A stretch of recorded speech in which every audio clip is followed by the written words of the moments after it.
Good day guys and welcome to another episode of Riding in Tandem. RIT, Riding in Tandem, RIT. With me, Jet, at sa episode na to, tignan naman natin tong Mitsubishi Montero Sport Black Series 2025 model. Ano, handa na ba kayo? Tara na! Mga katandem, ano nga pala ang meron dito sa 2025 Mitsubishi Montero Sports? At makukonvince kaya ako nito na magpalit from a previous generation na 2014 model? Halika, silipin natin. Dito muna tayo sa front part ng sasakyan. Nagugustuhan ko rito is nagko-complement yung design ng upper grille sa lower grille na napakaluwang at ang daming papasukan ng hangin. May malaking logo tayo dito ng Mitsubishi, may chrome part dito. Ang notable difference ito compared sa mga lower variant is yung DRL niya dito sa headlight. Meron din siya dito sa front grille na 4. Tapos meron siyang projector headlights, meron siyang fog lamp and signal lights. At meron din siyang parking sensors. At ito, meron siyang headlight washer, which is available lang yan sa top of the line na Black Series ng Montero Sports. Dito sa 2025 Mitsubishi Montero Sports, ay all new look na rin ang engine bay. Siyempre, bago na rin ang makina nito. Ito ay may makina na 2.4 liter, 4N15, chain drive na siya compared sa belt drive ng previous generation na 4D56. So dito naman tayo sa side ng Mitsubishi Montero Sport. Ang napansin ko rito, meron siyang 360 camera, power folding side mirrors, and syempre, meron siyang roof rail. And yung flat na stepboard. Tapos malinis din yung kanyang gilid kasi wala na siyang cladding compared sa second gen. And then sa gulong naman tayo, ang gulong naman ito ay 265/60R18. Dito naman tayo sa likod mga katandem. Meron tayong shark fin antenna, meron tayong spoiler, meron tayong rear camera, meron din tayong stylish na headlight, rear diffuser, parking sensors, and syempre, ang higit sa lahat, power na tailgate. So yun nga pala yung napansin ko mga katandem na wala rin sa second gen na Montero ko. So wala siyang rear na spoiler, wala rin siyang power tailgate. Pero sobrang minimal lang naman. Syempre dito sa 2025 model ng Montero Sport, marami na siyang technological features tulad itong power tailgate na wala doon sa previous generation. Dito naman tayo sa trunk. So ngayon nakataas yung sandalan ng third row. Ito, meron tayo ditong space for your tools. Meron dito tayong access sa spare tire para sa ilalim para mababa natin siya. Then, para pag kailangan nyo naman ng extra space mga katandem, pwede nyo itaas ng konti ito para makapag-fit kayo ng maleta. Pero pag wala naman kayo sakay sa likod at gusto nyo mas malaking space spot, marami kayo ilalagay, pwede nyo ibaba yung sandalan. O, yan, di ba? Napakalaki. Isa rin sa mga napansin kong improvement from the previous generation, dito sa third gen, is yung kanyang steering wheel, sophisticated na yung look niya at sporty. Pero yung mga controls, andun pa rin talaga. You like yung sa cruise control, yung controls ng radio. Then yung dashboard nito, mas solid siya. Kasi nung dinaan ko itong mga katandem sa rumble strips, walang kumakalog. Yung sa akin talaga, kumakalog yung dashboard eh. Then, ang isa rin maganda rito is yung meron siyang controls na rito. Simpleng-simple lang. Meron siyang hill climb assist, may downhill assist, may auto hold. Yung parking niya, dipindot na rin. Then yung gusto ko lang i-discuss dito, yung technology ng Super Select 2 na 4-wheel drive ng Mitsubishi. So dito meron tayong 2H, which is yung 2-wheel drive. Meron din tayong 4H, which is yung 4-wheel drive na pwede mo siyang i-high speed.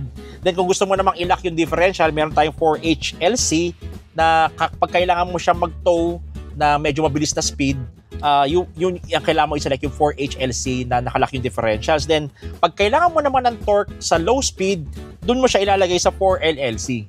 Ang isang nagustuhan ko rito mga katandem, dahil nga Black Series siya, black ang kanyang A-pillars, black ang mga handles niya, black ang headliner, black ang mga sun visors, and syempre, meron siyang sunroof. O yan, naikutan natin siya. Ang gagawin naman natin, iikot naman natin siya ngayon. So ito mga katandem, drive naman natin itong 2025 model ng Montero. Actually, itong model na to, ng specific model na to ng Montero is yung 4-wheel drive. So ito ngayon, dinadrive natin siya sa Villar City. So ang difference dun sa isang difference na notice ko dito nung dinrive ko tong third gen na Montero, on paper, powerful siya, mas mataas yung horsepower niya compared dun sa second gen. Pero hindi ko siya masyadong na-notice kasi sa tingin ko may factor yung transmission kasi medyo may rough shifting yung medyo rough yung shifting ng second gen na Montero ko na GLS na 4x2 lang compared dito. So I think malaking factor yung transmission, which is mas refined to sa tingin ko. Hindi mo mararamdaman mga katandem yung shifting niya between gears. Lalo pag nag-accelerate ka. So, yun. Ito, testingin natin sa paakyat, no? Yan. So, from slow speed, pinedal to the floor, pinloor ko yung pedal. Yan. You know, nakaramdam mo yung torque mga katandem pero hindi siya yung talagang hatak na talagang mapapaganon ka. Kasi yung transmission niya, smooth yung shifting niya between gears. Then isang nagustuhan ko rin dito, napakatahimik nung dashboard niya, wala ka maririnig ng mga squeaking sounds, yung mga kumakalog na plastic kasi yun ang isang reklamo ko sa second gen ko kasi pag dadaan ako sa mga speed bumps tsaka yung mga uneven roads, yun kumakalog yung dashboard ko, nag-squeak siya, kumakalog yung plastic. So yun nga lang, ang gagawin ko na lang siguro ngayon, pagka may time tayo mga katandem, yun, mag-DIY ulit tayo. So sana samahan nyo kami ron. Ibabaklasin ko yung mga panels ko, check ko kung saan yung nag-squeak para ma-lessen ko siya kahit paano. Isa rin, no, hindi ko naman, siguro mga areas for improvement na lang natin, no. Yung infotainment system niya medyo dated siya for me. Unlike yung mga infotainment na meron sa mga bagong kotse ngayon. So yun lang naman, kung hindi ka naman particular sa infotainment system, okay na sa ito kasi naman siya, okay naman yung speaker system niya and everything. Mabilis naman yung response ng infotainment system niya. Yun. Pero kung ikaw yung tipo na ma-CarPlay ka, ma-Android Auto ka, Spotify and everything, yun. Meron namang pwede ka naman mag-upgrade, meron namang ground, di ba? Meron naman branded naman dyan. So nasa sa'yo na yun. Tapos, when it comes to visibility, visible naman. I like the styling din ng loob niya. Elegant, black and brown tone na may konting touch ng silver. Yan, maganda. Compared do sa same generation, which is ito kasi facelifted version siya. So, isang nagustuhan ko rito mga katandem, yung ilaw sa labas, yung DRL niya. Hindi lang doon sa may ilaw, no, sa may headlight. Kasama din yung front grills niya, meron doon 4 na ilaw ata yun na visible sa gabi, which is ma-distinguish mo siya na being the top of the line. Tapos ang isang nagustuhan ko rin dito, na gusto ko rin ipagawa sana doon sa aking second generation na Montero, is yung black interior. Yan, ang ganda rito kasi lahat yung mga handrails, black yung visors, yan, meron din mirrors, may ilaw, magkabila meron.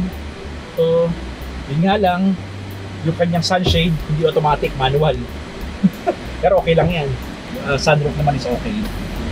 So gusto ko yung initial na torque niya pagka umaalis andun talaga And o nga pala mga katandem, isa rin sa mga napansin ko dito, no, yung engine noise na from inside the cabin, super less talaga kasi yung sa second gen ko talagang rinig mo yung yung hagok ng ng diesel engine Talagang mararamdaman mo yung power. Ito talagang ito para ka na nagmamaneho katandem ng mga gasoline engine. Though may maririnig kang slight engine noise yung pagka talagang bumibirit ka na talagang minamaneho mo yung diesel.